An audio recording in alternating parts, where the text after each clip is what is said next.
Good afternoon. Leaders of the Fire Brigades Union are understood to be holding talks with employers about an improved pay offer to try to avert an 8-day strike due to begin tomorrow.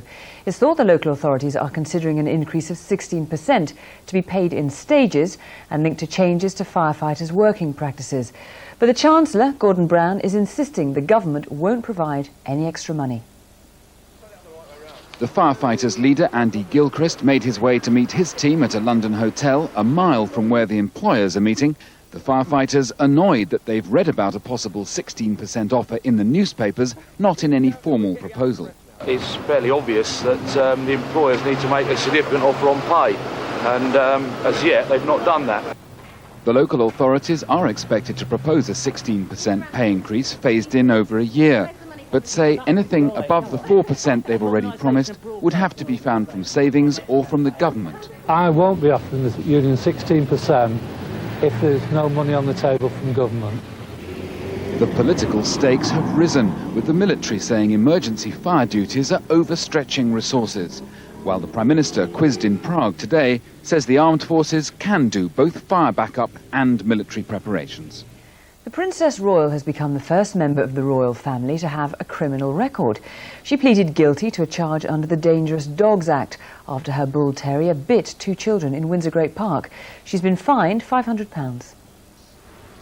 The Princess Royal was accompanied into East Berkshire Magistrates Court by her husband, Commodore Timothy Lawrence, and by both of her children, Peter and Zara Phillips. In court, she sat beside her barrister, her husband behind her, her children looking on.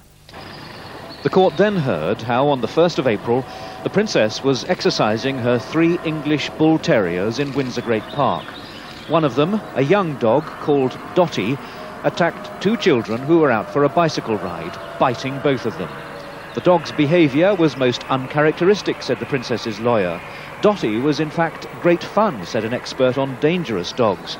Her owner had been greatly shocked that Dottie could do such a thing. After an hour, the Princess Royal left court. Dottie had been reprieved, but if she does it again, she'll be destroyed. Her owner had been fined £500 and ordered to pay another £500 in compensation and £148 in costs. Indonesian police have arrested a man they suspect of masterminding last month's bomb in Bali. Imam Samudra is accused of making the bombs that blew up outside 2 nightclubs, killing almost 200 people. He's alleged to have links to the Jemaah Islamiyah terrorist group. The suicide bomber has killed 11 people on a bus in Jerusalem. 50 others were injured. The military wing of Hamas has claimed responsibility for the attack on the bus, which was packed with commuters and schoolchildren. A spokesman for the Israeli Prime Minister, Ariel Sharon, said Israel's response would be rapid. 7 Eastern European countries have been invited to join NATO. It's the biggest expansion of the military alliance in its 53-year history.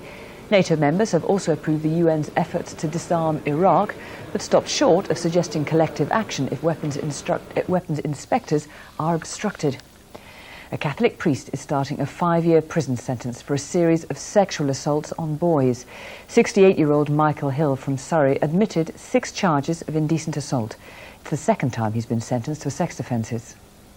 For 36 years, Michael Hill was a priest and a paedophile. Today, he was jailed for 5 years for indecent assault. In London's Central Criminal Court today, Judge Christopher Moss described him as a predatory paedophile who used the priesthood to disguise his character. May Almighty God bless the leader of the Roman the Catholic Father, Church in England and Son, Wales, Cardinal and the Holy Cormac Spirit. Murphy O'Connor, allowed Hill to work as a chaplain even as he was under suspicion as a child abuser. Today, he apologised for that.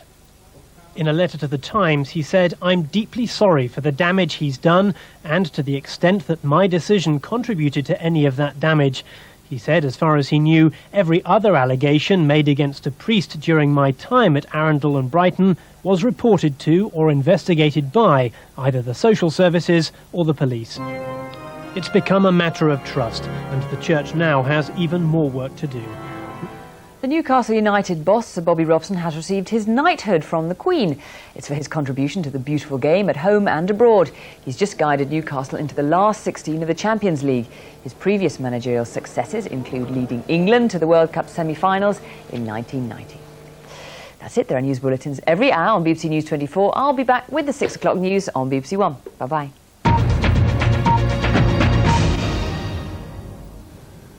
Escape to the Country with BBC Two at around 5 minutes. Then we turn up the heat at 4:30 as the Ready Steady Cook teams prepare to go into battle.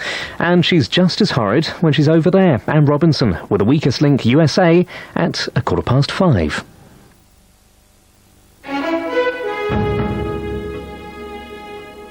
This is BBC Two Southwest.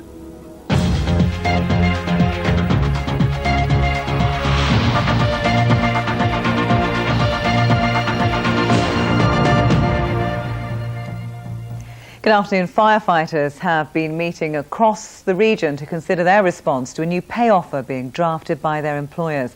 At the same time, contingency plans are being drawn up to deal with a threatened 8-day strike should it go ahead tomorrow. Lee Rundle reports. The mood among the Green Watch at Exeter Fire Station today is one of hope tinged with scepticism. We've had our hopes raised several times over the last couple of weeks. We're just waiting on our executive council to make their decision. It's very much a play on words what they're getting. I think if you said to anybody you could have a 16% pay rise, they'll say, yeah, that's great. But then say it over 3 years, for example. But for those firefighters with families, a settlement can't come soon enough. I've got 2 boys, they're aged 8 and 12. They've written their Christmas list, and the eldest said, Dad, I've only put one present on there. It's what I'd really like, because I know you can't afford anything, and I know you're not getting paid. This afternoon, a decision is expected on whether training engines will be made available to the military in the event of another strike. Public opinion, though, is still relatively strong. It seems a shame that people's lives are at risk, but, I mean, if that's the only way they can get heard, then I don't know what else they can do. I think they risk their lives every day, and the money they get, they should get a lot more for what they do. What about this 8-day strike? I mean, if they go ahead with that, do you think they will still have public sympathy? Well, I think it might wane a bit, but it shouldn't really. I think they should be paid properly for the work that they do. I think they do deserve quite a bit more, but I don't think they deserve as much as they're asking for. But whether this latest pay offer is enough to avert tomorrow's strike remains to be seen. Nearly 100 jobs have been axed by one of Exeter's largest private sector employers. The engineering manufacturer Howmet has announced redundancies 5 times this year. The latest job cuts will see 65 people leave the workforce, mainly shop floor workers. Last month, 26 white-collar redundancies were announced. Howmet blames a downturn in the power station turbine market, which is its main customer. Gas engineers say they've now restored supplies to most homes in St Ives following heavy flooding a week ago today. 1,100 properties affected by the floodwaters have now had their gas reconnected. Around 70, though, are still waiting. Finally, look at the weather for tomorrow now. Sunny spells with heavy showers and the chance of thunder. Top temperature 13 Celsius, that's 55 Fahrenheit in a fresh or strong, and gusty southwesterly winds. Our next update on the news and the local weather is in Spotlight 6:30 on BBC One. For now, good afternoon.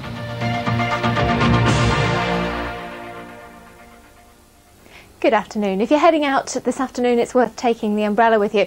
If not, rain showers, although the sun has come out in Cardiff.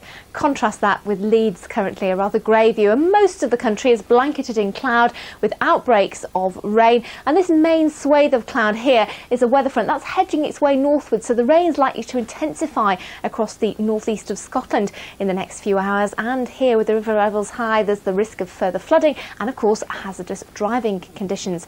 Already we've seen 40 millimetres of rain up to lunchtime today in Aberdeenshire, yet more to come through this evening and overnight, although it will eventually become confined by the end of the night to the far northeast and the Northern Isles, but still being hit by that strong to gale force wind. For the rest of us, through the rest of the day, the evening and overnight, it's a case of showers and clear spells. A lot of the showers congregating around southern and western coasts, and with the wind blowing quite strongly, it's not going to be a particularly cold night either.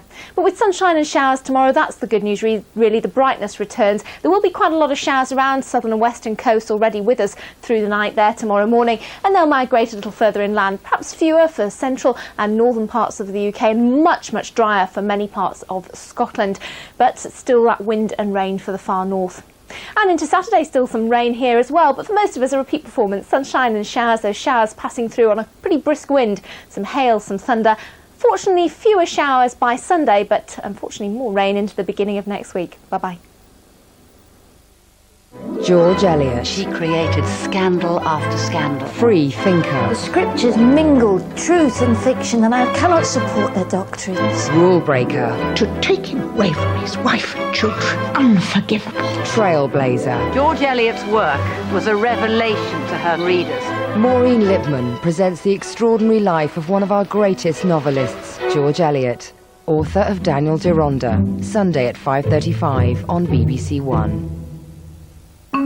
Cooking mayhem here on BBC Two in an hour with delicious results. That's after a search for space.